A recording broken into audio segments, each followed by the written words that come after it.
Hello students, बहुत बहुत स्वागत है आपका। तो आज हम क्वेश्चन नंबर 8 करेंगे। Find the value of y for which the distance between point p to -3 and q 10y is 10 unit. तो बेटा हमें y की वैल्यू फाइंड आउट करनी है। क्वेश्चन में दो पॉइंट दे रखे हैं गिवन, एक p है एक q है। इन दोनों के बीच जो डिस्टेंस है वो 10 यूनिट दे रखा है। तो जो q वाला पॉइंट है y वाला, तो उसकी वैल्यू हमें फाइंड आउट करके बतानी है। तो बेटा क्वेश्चन के अनुसार यहाँ पर पॉइंट लिख लिए इस तरीके से। एक पॉइंट p यहाँ पर है जिसकी वैल्यू 2 -3 है, क्यू जे है जिसकी वैल्यू 10 एंड वाई है। तो दोनों के बीच जो डिस्टेंस दे रखा है वो 10 यूनिट दे रखा है। तो सबसे पहले हम यहाँ पर बेटा करेंगे क्या, डिस्टेंस फॉर्मूला यूज कर लेंगे x2 - x1 का स्क्वायर प्लस y2 - y1 का स्क्वायर पी क्यू। ठीक है जी। तो वैल्यू पुट करेंगे यहाँ पर, जी आ जाएगा वैल्यू पुट करें x2 - x1 तो 10 - 2 का स्क्वायर। ठीक है जी। प्लस y2 की वैल्यू है बेटा y माइनस y1 की वैल्यू है -3, इसका ले लेंगे होल स्क्वायर। तो ये वैल्यू आ जाएगी 10 - 2 कितना होता है बेटा 8 का, ये आ जाएगा square plus y minus minus plus, तो y प्लस 3 का होल स्क्वायर। तो अब यहाँ पर देखो बेटा, ये जो पी क्यू है वो डिस्टेंस बताता है पी और क्यू के बीच। तो इसकी वैल्यू तो हमें क्वेश्चन में पहले गिवन दे रखी है 10, तो यहाँ पर बेटा हम लिख लेंगे 10। स्क्वायर रूट यहाँ पर इस साइड ले आएंगे तो ये बेटा 10 का स्क्वायर बन जाएगा, विच इज इक्वल टू 8 का स्क्वायर हो जाएगा बेटा 64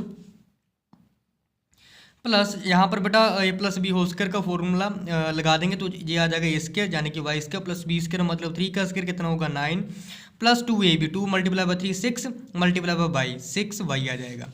तो 9 + 64 करेंगे तो बेटा ये आ जाएगा हमारे पास 73 plus y square plus 6y। तो 10 का स्क्वायर हो जाएगा जी 100, तो 100 बेटा इस साइड लेकर आएंगे। ठीक है।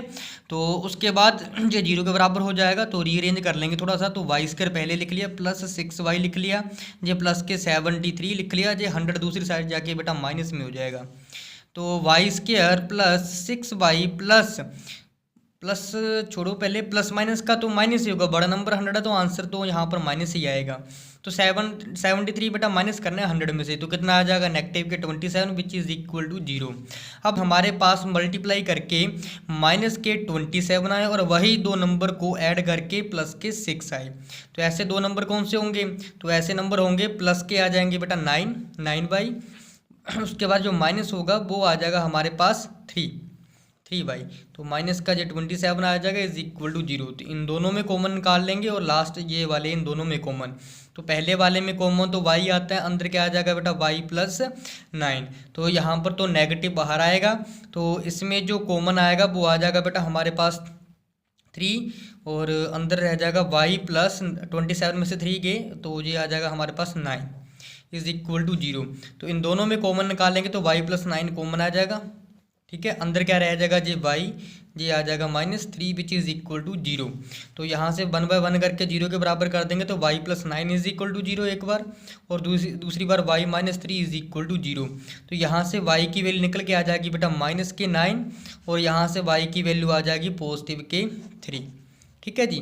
तो एक बार यहाँ पर y की वैल्यू -9 ये पॉसिबल होगी और y की वैल्यू 3 पॉसिबल होगी।